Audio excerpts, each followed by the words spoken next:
ಸ್ವಾಭಿಮಾನಿ ನ್ಯೂಸ್ಗೆ ಸ್ವಾಗತ. ಇಂದಿನ ಪ್ರಮುಖ ಸುದ್ದಿಗಳು.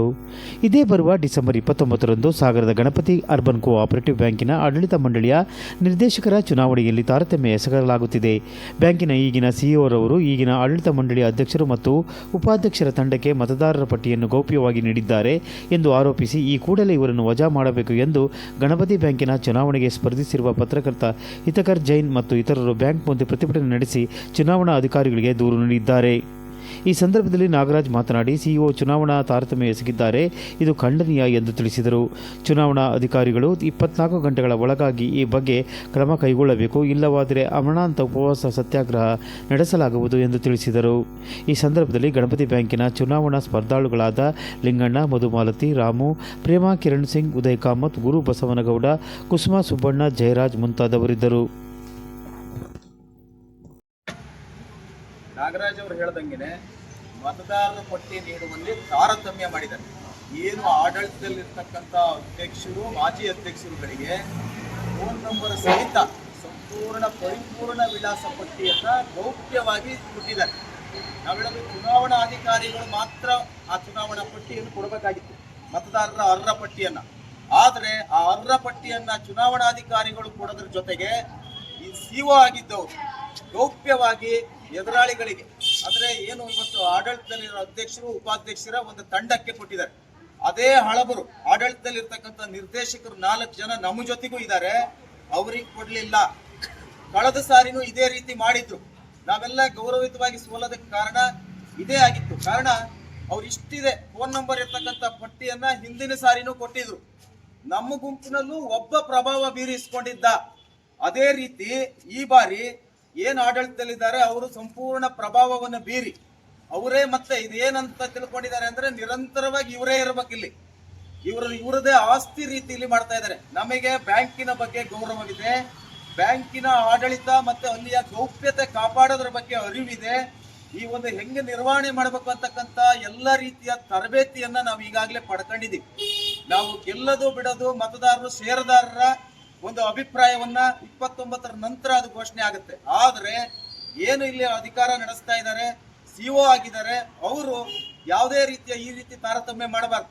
ಕೆಲವು ಪ್ರಮುಖರಿಗೆ ಈಗಾಗಲೇ ಸಿಒ ಅವರು ಫೋನ್ ಮಾಡಿದ್ದಾರೆ, ಅದು ತನಿಖೆ ಆಗಬೇಕು, ಅವ್ರ ಮೊಬೈಲ್ ಸೀಜ್ ಆಗಬೇಕು, ಉನ್ನತ ಮಟ್ಟದ ತನಿಖೆ ಆಗೋದ್ರ ಮೂಲಕ ಅವರನ್ನ 29ರ ತನಕ ಅಮಾನತಿನಲ್ಲಿ ಇಡಬೇಕು, ಅವ್ರನ್ನ ಡಿಸ್ಮಿಸ್ಸೇ ಮಾಡಬೇಕು ಅಂತ ಹೇಳಿ ನಾವು ಕಡಾಖಂಡಿತವಾಗಿ ಈಗ ಒತ್ತಾಯ ಮಾಡ್ತಾ ಇದೀವಿ. ಅವ್ರು ಹೇಳ್ಬೋದು ಇನ್ನು 1 ವರ್ಷ 17 ತಿಂಗಳಿದೆ ಅಂತೇಳಿ. ಒಂದು ದಿವಸ ಅವ್ರು ರಿಟೈರ್ಡಿಂಗ್ ಒಂದೇ ದಿವಸ ಇದ್ರು ಕೂಡ ಈ ರೀತಿಯಾದ ಅನ್ಯಾಯವನ್ನ ಯಾರಿಗೂ ಮಾಡಬಾರ್ದು. ಇಲ್ಲಿ 10,000 ಜನ ಷೇರುದಾರರು ಕೂಡ ಮತ್ತೆ ಡಿಪಾಸಿಟರು ಕೂಡ ವ್ಯವಹಾರ ಮಾಡೋರು ಕೂಡ ಎಲ್ಲರಿಗೂ ಕೂಡ ನ್ಯಾಯಯುತವಾದಂತ ನ್ಯಾಯ ಕಲ್ಪಿಸಬೇಕೆ ಹೊರತು, ಗೌರವಯುತವಾಗಿ ನಡ್ಕೊಳ್ಬೇಕೆ ಹೊರತು, ಅವರ ವೇತನಕ್ಕೆ ಸರಿಯಾಗಿ ಅವರು ಕರ್ತವ್ಯ ನಿರ್ವಹಿಸಬೇಕೆ ಹೊರತು, ಈ ರೀತಿ ಯಾರನ್ನು ಸೋಲಿಸಿ ಇವ್ರಿಗೆ ಬೇಕಾದವ್ರನ್ನ ಮಾತ್ರ ಗೆಲ್ಸ್ಕೊಳ್ಳೋಂತ ಈ ಚುನಾವಣಾ ನೀತಿಯ ತಂತ್ರಗಾರಿಕೆ ಇವರು ಮಾಡೋದಕ್ಕೆ ಶ್ರೀಕೃಷ್ಣ ಪರಮಾತ್ಮ ಅಂತೂ ಅಲ್ಲ. ಆ ಕೆಲಸ ಮಾಡಬಾರ್ದು. ಇವರು ಮಾಡಿದ್ದಾರೆ. ಇವರು ಈಗಲ್ಲ, ನಿರಂತರವಾಗಿ ಇವರು ಇದನ್ನೇ ಮಾಡ್ಕೊಂಡು ಬರ್ತಾ ಇದ್ದಾರೆ. ನಮಗೆ ಇನ್ನೂ ಕೆಲವು ಮಾಹಿತಿಗಳಿದಾವೆ. ಬ್ಯಾಂಕಿನ ಗೌಪ್ಯತೆಯ ಕಾರಣವಾಗಿ ಅದನ್ನ ಬಹಿರಂಗ ಪಡಿಸ್ತಾ ಇಲ್ಲ. ಆಮೇಲೆ ಇನ್ನೂ ಒಂದು ಹೇಳ್ಬಿಡ್ತೀನಿ, ಒಂದು ವೇಳೆ ನಾವೆಲ್ಲರೂ ಕೂಡ ಗೆದ್ದು ಅಲ್ಲಿ ಮೀಟಿಂಗ್ ಮಾಡಿದ್ರು ಕೂಡ ಆ ಸಭೆಯಲ್ಲಿ ನಡೆದಿರ್ತಕ್ಕಂಥ ಚರ್ಚೆಯನ್ನ ನಮ್ಮ ಹೆಂಡತಿ ಮಕ್ಕಳ ಎದುರಿಗೂ ಕೂಡ ಮಾತಾಡಬಾರ್ದು ಅಂತಕ್ಕಂಥ ಅರಿವು ಈ ಎಲ್ಲ ನಾವು ಅಭ್ಯರ್ಥಿಗಳಿಗಿದೆ. ಇವ್ರೇನೋ ತಿಳ್ಕೊಂಡಿರ್ಬೋದು, ಪ್ರತಿಭಟನೆ ಮಾಡ್ತಾರೆ, ಎಲ್ಲದಕ್ಕೂ ಹಿಂಗ್ ಮಾಡ್ತಾರೆ ಅಂತ ಹೇಳ್ಬೋದು. ನಾವು ಇಲ್ಲಿ ಪ್ರತಿಭಟನೆ ಮಾಡ್ತಿರೋದು ವಿಷಯಾಧಾರಿತವಾಗಿ ಸಿಒ ಮಾಡ್ತಾ ಇರೋ ತಾರತಮ್ಯ ನೀತಿ ವಿರುದ್ಧ ಮಾತ್ರ. ಸಿಒ ಅವರು ಬರಬೇಕು, ಹೊಸ ಯುವಕರು ಬರಬೇಕು, ವಿದ್ಯಾವಂತರು ಬರಬೇಕು ಅಂತಕ್ಕಂತ ಹೇಳಿ ಮಾತು ಹೇಳ್ತಾ ಇದ್ದಾರೆ. ಆ ದೃಷ್ಟಿಯಿಂದ ನಾವು ಫೇಸ್ ಮಾಡ್ತೀವಿ. ಯಾವುದೇ ಕಾರಣಕ್ಕೂ ನೀವು ತಾರತಮ್ಯ ಮಾಡಬೇಡಿ, ಕೊಡ್ತೀರಾ ಎಲ್ರಿಗೂ ಡೀಟೇಲ್ಸ್ ಕೊಡಿ ಅಂತೇಳಿ ಈ ಸಂದರ್ಭದಲ್ಲಿ ಹೇಳಲಿಕ್ಕೆ ಇಷ್ಟಪಡ್ತೀನಿ. ನಮಸ್ಕಾರ.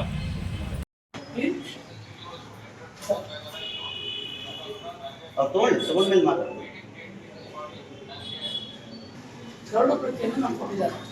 ಆ ಕರಡು ಪ್ರತಿಯಲ್ಲಿ ಹಿಂದೆ ಇದ್ದಂಥ ಟೀಮಲ್ಲಿಗೆ ಅನುಕೂಲ ಆಗೋ ರೀತಿಯಲ್ಲಿ ನಮಗೆ ಫೋನ್ ನಂಬರ್ ಕೊಡಲಿಲ್ಲ, ಅವ್ರಿಗೆ ಫೋನ್ ನಂಬರ್ ಕೊಟ್ಟಿದ್ದಾರೆ. ಆಯ್ತಾ? ಆಮೇಲೆ ಅಭ್ಯರ್ಥಿಗಳಿಗೆ ಎಲ್ಲರಿಗೂ ಒಂದೇ ಥರ ಮಾಡಬೇಕು. ಚುನಾವಣೆಯಲ್ಲಿ ಜನ ಓಟ್ ಹಾಕ್ತಾರೆ, ಬ್ಯಾಂಕಲ್ಲಿರೋರು ಒಂದು ಕಡೆ ಇರಬೇಕು, ಒಂದು ಸೈಡಲ್ಲಿ ಅಂದರೆ ಬ್ಯಾಂಕಿನ ಪರವಾಗಿರ್ಬೇಕು. ಅಭ್ಯರ್ಥಿಗಳು ಯಾರೇ ಬರ್ತಾರೆ, ಯಾರೇ ಹೋಗ್ತಾರೆ, ಅದನ್ನು ಪಡೋದಿಲ್ಲ. ಈ ಏಕಪಕ್ಷೀಯವಾಗಿ ಕೆಲವರೇ ಬರ್ಬೇಕು ಅಂತ ಇವರು ಆಸಕ್ತಿಯಿಂದ ಕೊಟ್ಟಿದ್ದಾರೆ ಅನ್ಸುತ್ತೆ ಬೆಂಗಳೂರಿಗೆ.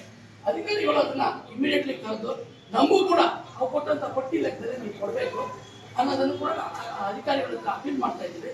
ದಯವಿಟ್ಟು ಸರ್ ನಮಗೆ ಅದನ್ನು ನಮ್ಗೆ ಕೊಡಿಸಿದ್ರೆ ನಮ್ದೇನೂ ಇಲ್ಲ, ಚುನಾವಣೆ ಶಾಂತಿವಾಗಿ ಆಗ್ಬೇಕು ಅನ್ನೋದೇ ಎಲ್ಲ ಅಭ್ಯರ್ಥಿಗಳ ಒಮ್ಮತದಿಂದ ಅಭಿಪ್ರಾಯ.